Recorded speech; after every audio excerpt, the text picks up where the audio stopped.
support this motion. Honorable Speaker, as my good friend Dr. Makali Mulu was saying, if you go through the recommendations of this committee's report, indeed we will need to do very little if all these recommendations are adopted, or rather, since we are likely to adopt them, if they are implemented by the National Treasury.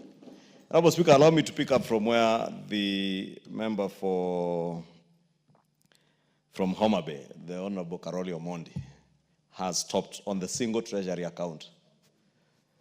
And I remember, Honorable Speaker, last year, during debate of this same report, we had this recommendation. And I think the danger is that we only put it as a recommendation with no timelines. And I was wishing, how I wish the committee had put specific timelines.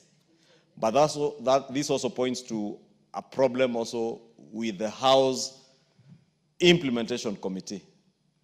Because once the House resolves, we cannot be doing things in vain here.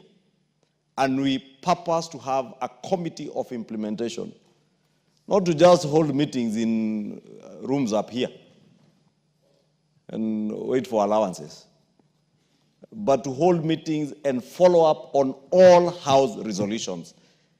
And I don't think there is any other resolution that is as important as the resolutions we make on finance matters, and especially around the issue of debt. Because, Honorable Speaker, this single treasury account, and I remember about 6 or so years ago, saying in this House, there are bureaucrats in government who will never allow, at their own volition, the implementation of the single treasury account, because they are minting hundreds of millions by holding money in bank accounts, getting kickbacks from commercial banks. And that is how it is, Honorable Speaker. And I have no fear of contradiction when I say that, because I know. I have been an auditor in this country. I have worked in the financial services sector. I know what happens. And therefore, Honorable Speaker, it is up to the implementation committee of this House to ensure that this particular recommendation on the single treasury account is actualized. And how I wish that even as we move, Honorable Chair, you would insert a small amendment to put a timeline on the implementation of this treasury single account. Give them probably 30 to 45 days. To Honorable Speaker, because like the society we are in, Honorable Speaker, we as a House and as a country, we all live in the same country. Last year, during the State of the Nation address, none other than President William Ruto pronounced himself right in this House and asked the National Treasury that by the first quarter of 2025, everybody must be on e-procurement. We must ask ourselves, are we now towards the tail end of the second quarter, are we on e-procurement in all sectors of government? Because, Honorable Speaker, if there is no follow-through to these pronouncements, if there is no action being taken by those who ought to be taking action, and that is none other than committees of this House that must ensure that whatever is pronounced in this House is implemented, Honorable Speaker, then we will go through the motions every year saying have a single treasury account. The President will pronounce himself on the question of e-procurement, but it will never be done because people are eating heavily from the manual procurement processes that exist, Honorable Speaker. And I've seen, Honorable Speaker, in some of these government parastatals, interestingly, you find a procurement process that is tailored or skewed in a way that it will only go to one contractor or one service provider. PPRA jots down an opinion and attempts to stop that procurement. 2-3 weeks later, the same agency, PPRA, gives a go-ahead for that procurement process. Then you wonder, Why in the first place then do you seek to stop that procurement process? And all these things can only be brought to an end if we go to e-procurement, Honorable Speaker, and that is why we must support what the President pronounced himself on the question of e-procurement, because it has a bearing on our debt levels. The huge amounts of pending bills emanate from procurement processes that take forever. And people procure towards the end of the financial year, like now, incur expenditure, but you don't pay, and they are rolled over to July in the new financial year. They end up accumulating into pending bills, Honorable Speaker. And therefore, we must be the ones to assist the President. We must be the ones to assist, not the President, but the country, because ensuring the implementation of a single treasury account is helping Kenya. Implementation of e-procurement by the National Treasury is helping Kenya. And I hope the Cabinet Secretary and National Treasury and his Principal Secretary are listening.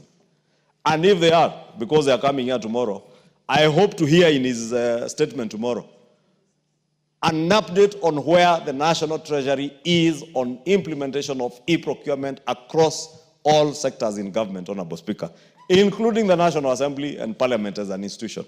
Because, Honorable Speaker, you also chair the Parliamentary Service Commission, and it is also an arm of government. Honorable Speaker, moving on to some of the other recommendations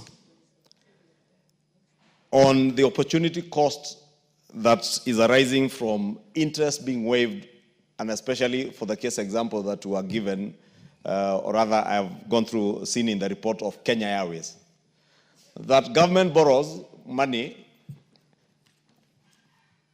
from T-bills at a rate of 9 or 10%, then you lend the same money to KQ at 3% or 5%. Why? Why can't Kenya Airways go and borrow from the market at 10%?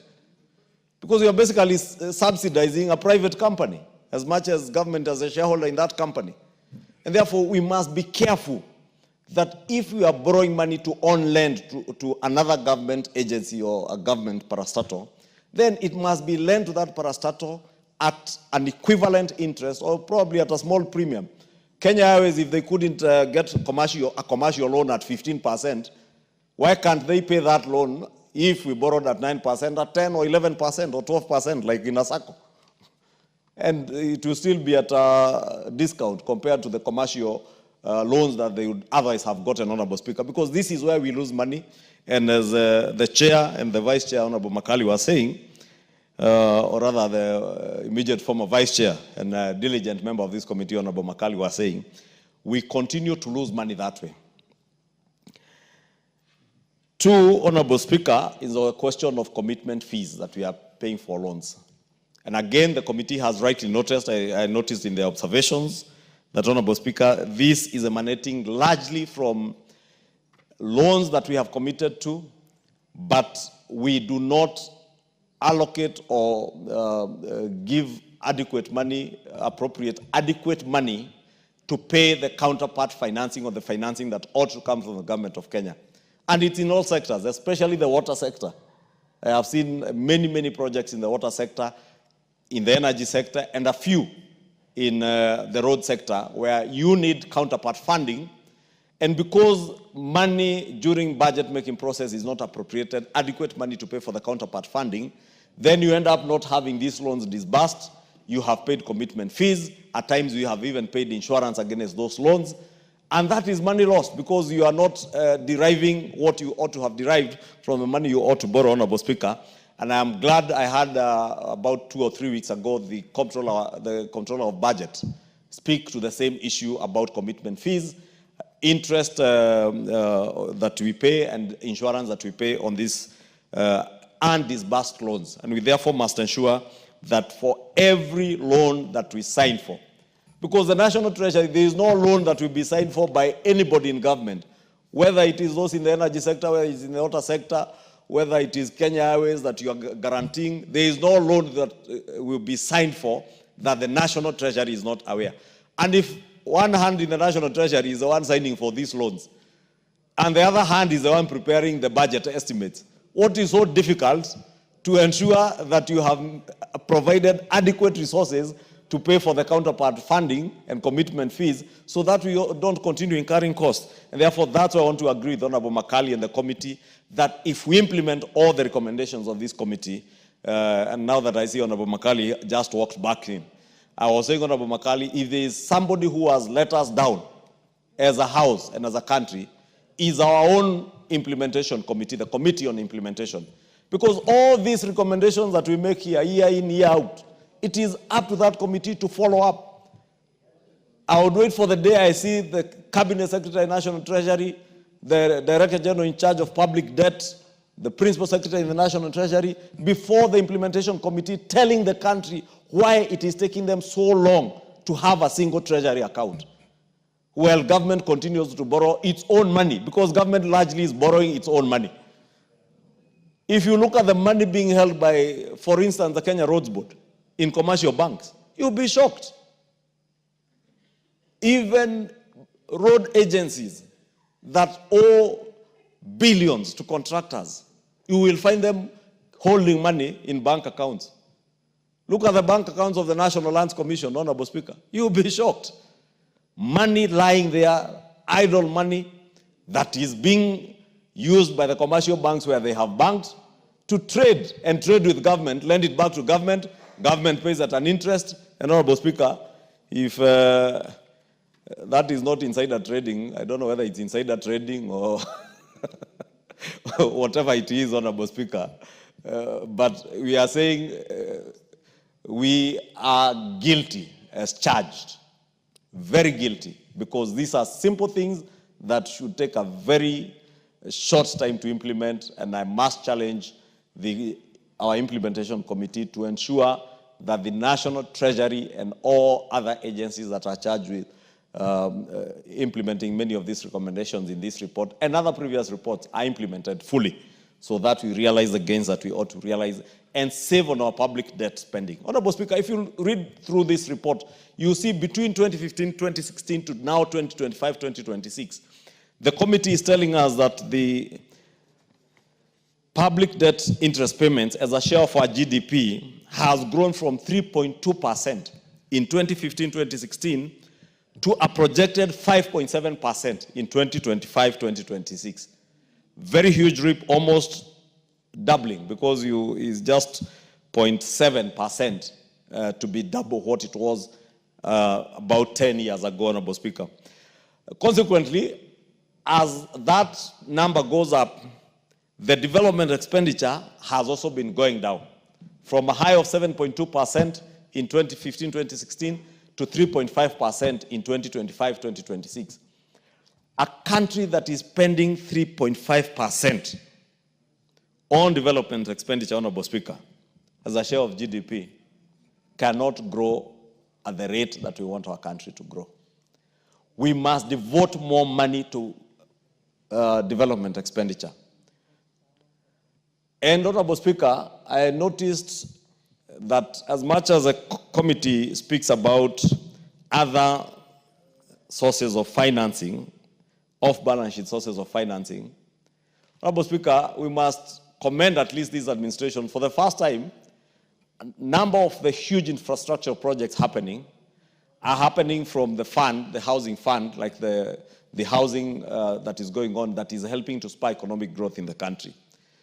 But you can imagine what would happen if we had that level of investment going in the construction of roads, construction of dams and water ponds across the country to ensure that people have adequate water, there is enough water storage capacity in the country to cater for our use during the dry season, Honorable Speaker. It would spur very good economic growth in the country and therefore reduce on the amounts that we have to borrow, Honorable Speaker. Lastly, Honorable Speaker, is on resource mobilization. And I know this is usually a very uncomfortable debate to engage with anybody. Right from Caesar's time in the Bible, when Jesus said, give unto Caesar what belongs to Caesar, and give unto God what belongs to God. We are coming to that season, Honorable Speaker, when we must, and I look forward to hearing from the Cabinet Secretary tomorrow on the revenue-raising measures. But as we speak about debt levels, we must bear in mind that, as also we passed the expenditure estimates this morning, we must bear in mind that that goes hand in hand with the level of resources that we are able to mobilize locally from our own taxes. Because unless and until we are able to mobilize adequate resources to cater for expenditure, then we will continue to expand on our fiscal deficit, and that expansion of the fiscal deficit ends up with a lot of public debt borrowing or increased borrowing from our public coffers, or rather to finance our public expenditure. Therefore, Honorable Speaker, in the interest of time, allow me to end there, but close by again appealing to the chair of to ensure that they have ensured that all these recommendations in this committee's report are implemented fully. And particularly, Honorable Speaker, I have a very keen interest on that single treasury account, and of course, other issues that I have mentioned, especially around e-procurement to save on government expenditure. Thank you, Honorable Speaker.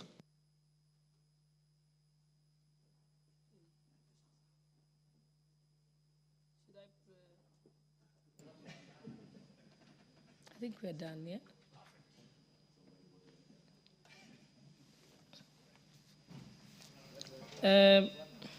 The Honorable Kainan. Do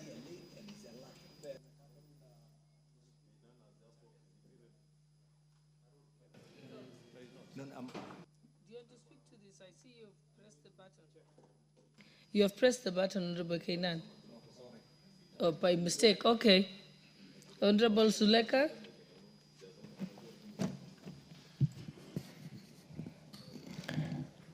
Thank you, Honorable Speaker, for this opportunity to contribute to this debate. On the onset, let me congratulate the members of this committee, which I am also a member. We've worked tirelessly and exceptionally well to produce this report, and this committee is a good representation of the House in undertaking its oversight mandate. Honorable Speaker, even though the public debt service is projected at 1.9 trillion in the financial year 2025-2026, this will be the lowest debt service level over the medium term. This gives us a short-term relief that must be used wisely. We should also take this opportunity to improve how we execute the budget and redirect towards investment that grow the economy in the long term. Honorable Speaker, we've also seen a steady rise in non-discretionary spending, especially on debt service and pensions. This puts a lot of pressure on the cash flow. To ensure the